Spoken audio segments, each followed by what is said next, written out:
If there is any team in the country as hot as Penn State, it's Clay Helton's USC Trojans, winners of 8 in a row heading into the Rose Bowl. Clay, I think for a lot of fans east of the Rockies that don't see a lot of Pac-12, there are 2 games that most of them saw your team play in, the opener against Alabama and then the win against Washington in Seattle.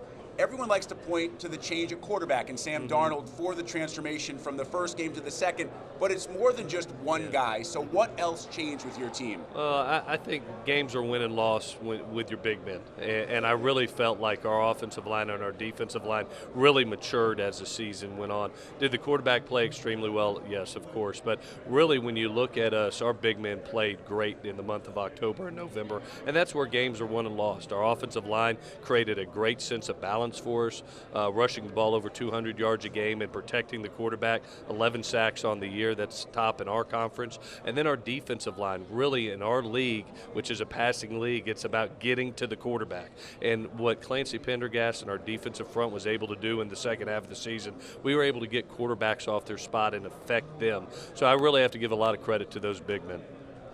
You know, Coach, to build on Rick's question there, if there was one guy that I know in the Midwest that was touting Washington all year long, it was Pizzo right here. And you got off to a tough start and you started rolling. And he kept saying, well, let's wait for the Washington game, you know, and then everybody knew what happened there. How big was that game for you guys?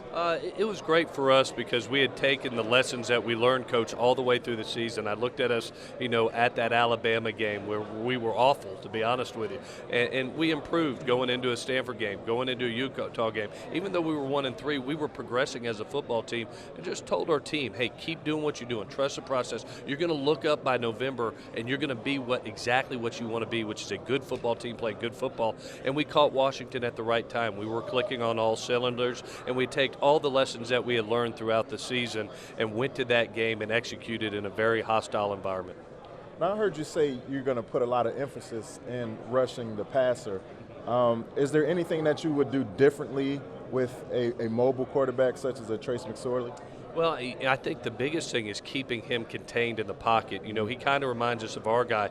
He can create so much, and you saw that in the Wisconsin game over and over and over again. There's some natural things that a quarterback does. You know, when things break down, there's guys that run, and then there's those guys that have that special, unique talent that can keep their eyes down the field and make that decision whether to run or to find the open receiver. Trace has that quality. It's unique in good quarterbacks. He's got that it factor that just scares you. He's a dangerous animal, and we've got to do a great job of trying to contain him and keep him in that pocket. Clay, we covered Jabril Peppers from Michigan all year long, and we often heard there's only one guy like Jabril Peppers in college football. Anybody who made that comment never saw Adoree Jackson play football. What does he mean to your team?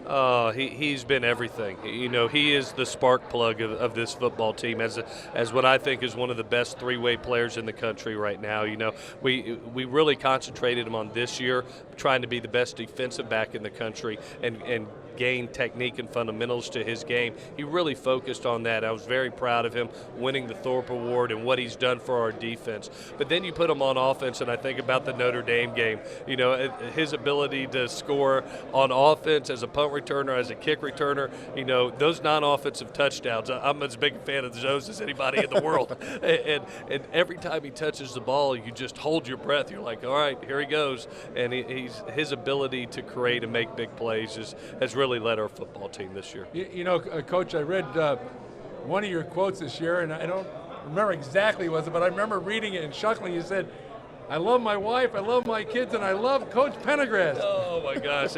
I thank God for him every night. Those three individuals, because you know, being an offensive coach by trade, you hope you could bring in a defensive coordinator that could just run the show defensively. And his experience both in the NFL and college, how he came in and instant credibility, built relationships with our players. The package that he brings in, which is ultra aggressive, just fits our personnel. And you look at how they've progressed on throughout the season, and especially in the month of November. They did a great job of what you want to do. Stop the run on early downs and get to the quarterback on third down, and that's what they've been able to do. What does it mean to you to be the head coach of this football team and drop the interim? Like a dream. I'll be honest with you. When you train as an assistant coach for 21 years and then you get to be a head coach, that's a dream in itself. You get to be the head coach of what I consider is the pinnacle of college football at a place like USC. It humbles you. That's all the word I keep on coming up with is just I'm humbled by this opportunity, especially with this group of men. You know, a leader is only as good as the men that he's surrounded by. To have this coaching staff and to have these players and to accomplish what they have, you know, through some rocky roads over the last couple of years and be here at a Rose Bowl, very humbling and very proud.